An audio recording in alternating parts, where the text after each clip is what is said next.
I got 11th place at the Las Vegas Regional using this powerful Yu-Gi-Oh card. I know, big dog, innovation is at an all-time low in a tier 0 format, but in today's video, I'm not only going to be giving you a deck profile, I'm also going to be giving you some information you need to know to be able to beat the best decks in the game, even if you don't play this deck. And of course, I gotta give a special shout out to my team Inspire. If you just so happen to be going to duelingguard.com to get stuff like this, make sure to use the code INSPIRE5 for a 5% discount. It also helps the team. Let's go ahead and jump on in. All right, big dog. So there's a couple of things that you have to be really mindful of when navigating this Yu-Gi-Oh format. Since at the time of making this video, we are in a tier 0 Yu-Gi-Oh format, you're going to need to prepare your deck to be able to beat the best deck available, but also be really mindful of the strategies that your opponent will be playing to be able to beat the best deck available as well. At a regional setting, not every single person will be playing the best deck, and you have to keep that in mind. So for one of my 3 tips that I have for you guys, I think currently right now, you need to be able to play a deck that facilitates at least 15 hand traps, and that's why I chose Kashtira for my deck. Kashtira is one of the very few strategies that can facilitate so many hand traps to go against the best deck in the game, but also has a pretty good matchup against some of the strategies that players will be using against the best deck in the game. And one of my favorite things about hand traps and Kashtira is that if you draw too many copies of a particular hand trap, take for example, you draw 2 copies of Ash Blossom and Joyous Spring, you can normal summon one and synchro summon with your Kashtira monster to make a powerful monster like Baron de Fleur. Breaking down the profile, I played 3 copies of Kashtira Finra, 3 copies of Kashtira Unicorn, 2 copies of Kashtira Riceheart, 1 Ogre, and 1 Scareclaw Kashtira. Now, of course, I have some other incredible tips that you need to know when entering an event, regardless if you picked Kashtira or not, and I'll share with them later, but allow me to explain why I picked Kashtira. There's a couple of nuanced things about this Yu-Gi-Oh deck. The first is that it does have a pretty decent matchup against the strongest deck in the game in Snake Eyes or Snake Eyes Fire King, but the most important thing is that it has an amazing matchup against any deck trying to beat it. Most Yu-Gi-Oh strategies are going to try to take advantage of Dimension Shifter, and if you Dimension Shifter a Kashtira deck, you're normally putting them in a better spot because a lot of times they want their cards banished. Also, another crazy thing about Kashtira is Kashtira Unicorn. The effect is completely insane. In this particular Yu-Gi-Oh format, I use Kashtira Finra against fire decks. The first thing I always banished was Link Karibo. It's kind of crazy how powerful that card is for their deck. And then the next thing that I would banish is Promethean Princess. Normally, Yu-Gi-Oh players would play 1 of each copy. If you resolve the effect of Unicorn twice against a fire player, you put them in a really bad position, and every single time I've done that, I've won the match. And another thing about Kashtira is that if people follow the logic of playing 15 hand traps, this deck is one of the strategies that is least affected by hand traps, because you still have a huge body monster on your side of the field to apply a lot of pressure, and it still gets its effect on the following turn. Your opponent is put in a really bad predicament just using hand traps to be able to slow you down. Overall, throughout the event, I absolutely love this ratio, and I actually used every single Kashtira card, including the Ogre, and just about every effect. Next, of course, there are the support cards for Kashtira, 3 copies of Pressure Planet Raceoff, 1 Terraforming, 3 Birth, and only 2 copies of Theosis. Now, to reason with you guys, Kashtira Theosis is a card that locks you into Xyz summoning. There are some really powerful Xyz monsters that I do play, but sometimes I want to Link Summon, and sometimes I want to Synchro Summon. But another big trick about this Kashtira deck is that you never want to summon 5 times.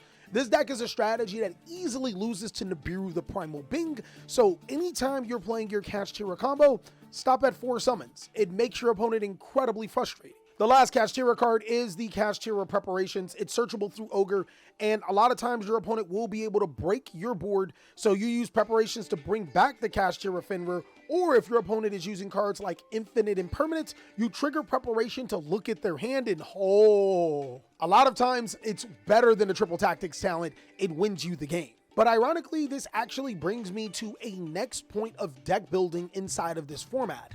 Cover your weaknesses. If your particular strategy cannot cover your weaknesses, then you'll have a very hard time surviving inside of this format.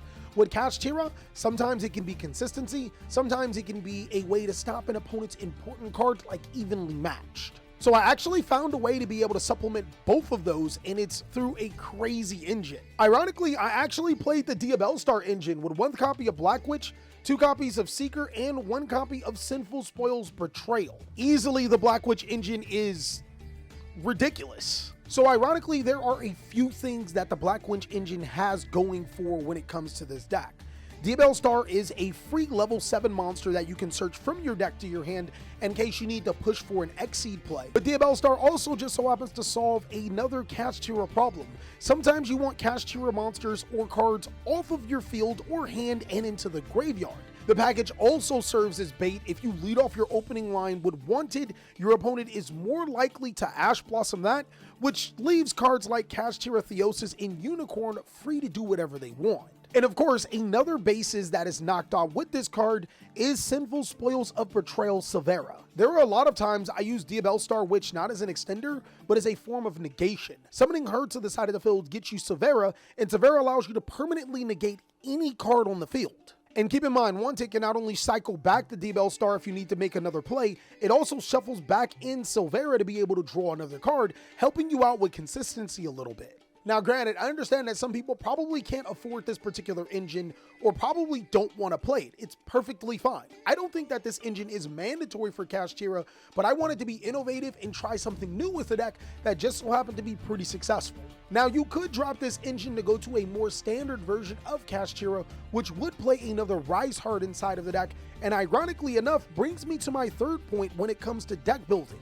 You have to take bold choices. In this particular Kashtira deck, I actually did something that I don't think any other topping Kashtira list has did. Because I knew it was a regional event, I decided to not play Dimension Shifter. I deduced that going into this regional event that not many people would be playing Snake Eyes or Fire King or any variant of it, because one, the deck is pretty toxic and most players that I have talked to are sick and tired of it.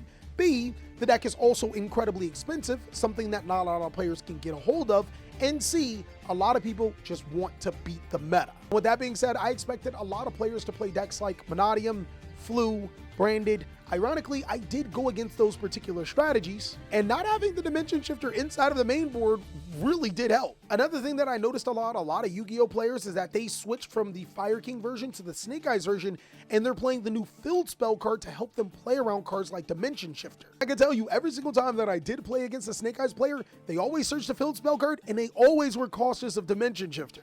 The next 3 cards that I played was 3 copies of Pot of Prosperity, but you're probably wondering what exactly did I play in hand traps if I didn't play Dimension Shifter, and it's pretty simple. With that being said, I thought that 3 copies of Ghost Mourner was incredibly strong, especially when you pair it with 3 Effect Veiler and 3 Infinite Impermanent. This is pretty standard with most competitive Yu-Gi-Oh decks, as being able to negate your opponent's monster effects is crazy. I also ran 3 copies of Ghost Bell, this card is crazy good, and 3 copies of Ash Blossom, which I would say is the LVP of the entire deck. Ironically enough, there were times where I sided Ash Blossom and Joyous Spring out. Now, the reason why I sided out Ash Blossom is I talked about it in my meta counter guide.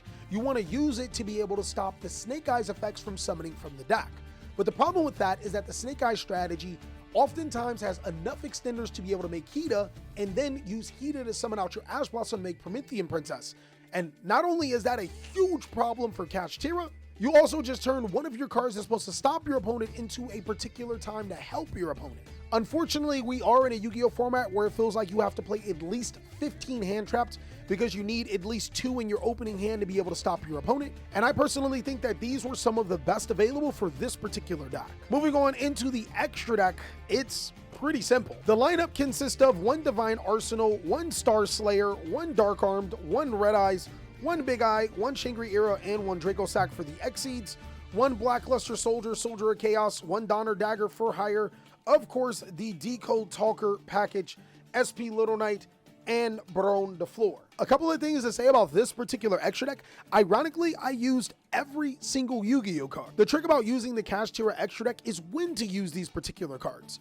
I only made the Decode Talker Heat Soul lineup when I didn't have enough hand traps to be able to stop a Snake Eyes Fire King player. And yes, you are playing into Nibiru the Primal Being, but to be honest with you, if you don't draw 2 to 3 hand traps against that deck, you're probably cooked anyways. So let's go ahead and move on into the sideboard. Now for the side deck, I played 2 Talents and a Called By, 2 Lightning Storm and a Duster, and the rest was hand traps. There's 3 Shifter, 3 Droll, 3-nib.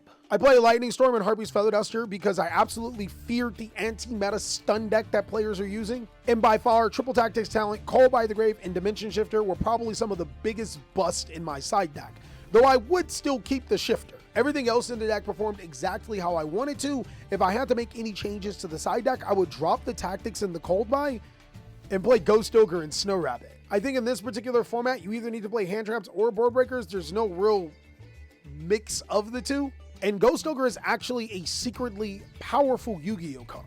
Overall, I'm really excited to see what you guys have to say on what you're doing to be able to beat the Tier 0 Yu-Gi-Oh meta.